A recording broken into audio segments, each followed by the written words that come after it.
Welcome back. You're watching Viewpoint with me, Griha. Now, the Karnataka government, as on June 16th, has issued orders stating that 25 lakh rupees as compensation will be paid to the families of 4 people who were killed in communal incidents in Dakshina Kannada district of the state in the last 5 years.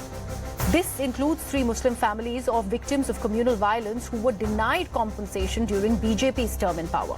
Now remember, earlier too, the BJP government in Karnataka was criticized for denying compensation to Muslim families. In fact, on revisiting the 8 communal killings in Karnataka, it was found that compensation was provided to families of Hindu victims, including Praveen Nitaru, Deepak Rao and Harsha Jingade, a Bajrang Dal worker who was murdered in Shivamoga in February 2022. Activists in the state back then had said that the state government's actions were in blatant disregard of Article 14 of the Indian Constitution that guarantees equality.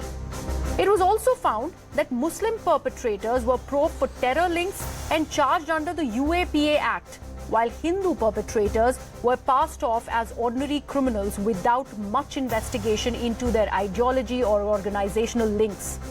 So how true are these claims of biased compensation under the BJP rule? Let's try finding out.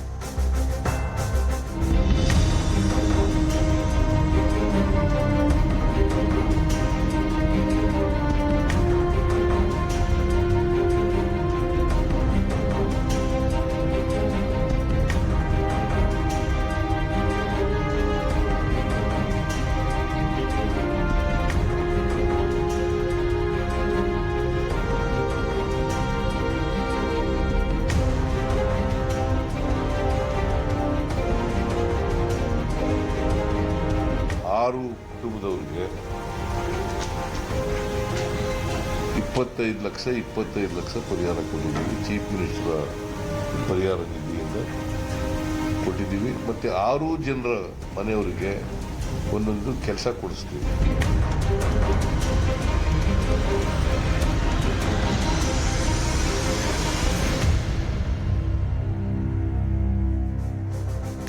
So let's first get you the cases in the spotlight. January 3rd, 2018. That was the first instance that came to light when Deepak Rao was killed in Dakshina Kannada. Now remember, he in fact was hacked to death when Siddaramaiah was the chief minister 5.5 years ago. The RSS at that time had said that Deepak was an active volunteer of the Bajrang Dal and the BJP. Now January 17th, 2022, Shamir was killed in Gadag. That was another incident. If we go further to July 19, 2022, there was another killing that was reported of Masood, who was again killed in Dakshina Kannada. Now remember, Praveen Nitaru's murder was attributed to members of the Popular Front of India who had claimed that Praveen's murder was to avenge the killing of this very Muhammad Masood. He was in fact a youth from Bellary who was killed on July 19th after he was attacked by members of the Bajrang Dal. Later, in July 28th, 2022, Muhammad Fazil was killed again in Dakshina Kannada. Muhammad Fazil was in fact murdered outside a cloth store on July 28th by the members of the Bajrang Dal to target the Muslim male following the murder of BJP Yuva Morcha member Praveen Nitaru outside his brother's shop in Bellary 2 days earlier. Now later, on December 24, 2022, Abdul Jalil was killed again in Dakshina Kannada. If we go further to March 31st, 2023, Idrish Pasha was killed in Mandya. Now this, in fact, has prompted the Congress to make a charge that compensation and jobs were given to Praveen Nitaru's family only. That's first allegation. The other one that the Congress party is going on to make, that compensation and jobs were given to Bajrang Dal leader Harsha's family, and it did not really happen for others. The third accusation against the Bommai-led BJP regime in Karnataka was that BJP, in fact, ignored Muslim victims of communal violence.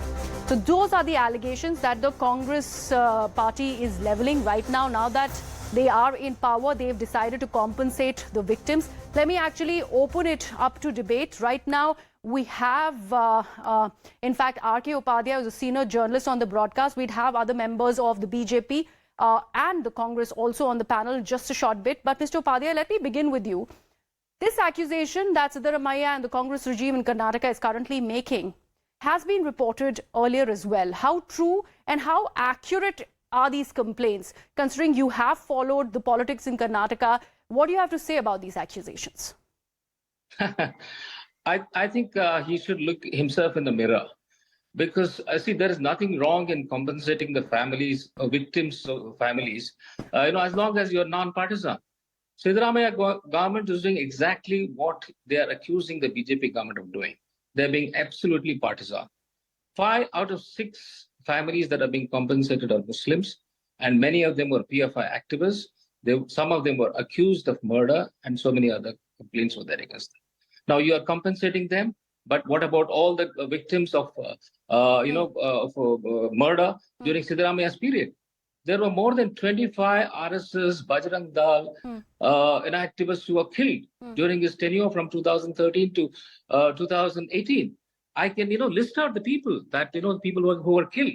Vishwanath of Shumaga was hacked to death by PF activists in 2015. Prashant Pujari of Mudabidri, a flower vendor, was killed in October 25. Puttappa of Kodagu was killed in 2015 again. Rudresh, a heinous murder in broad daylight in Shivajinagar in Bangalore in 2016.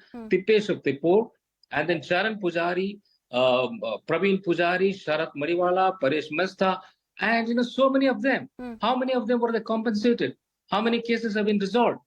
And Siddaramaiah government completely refused to take cognizance of these. And then, in fact, his government released the PFI activists and STPI activists who were involved in these murders. 1,500 cases were withdrawn during this period, giving a fillip to these attacks. So, he's being the murderer, supporting the murderers. He can't now turn around and say the BJP was, being partisan.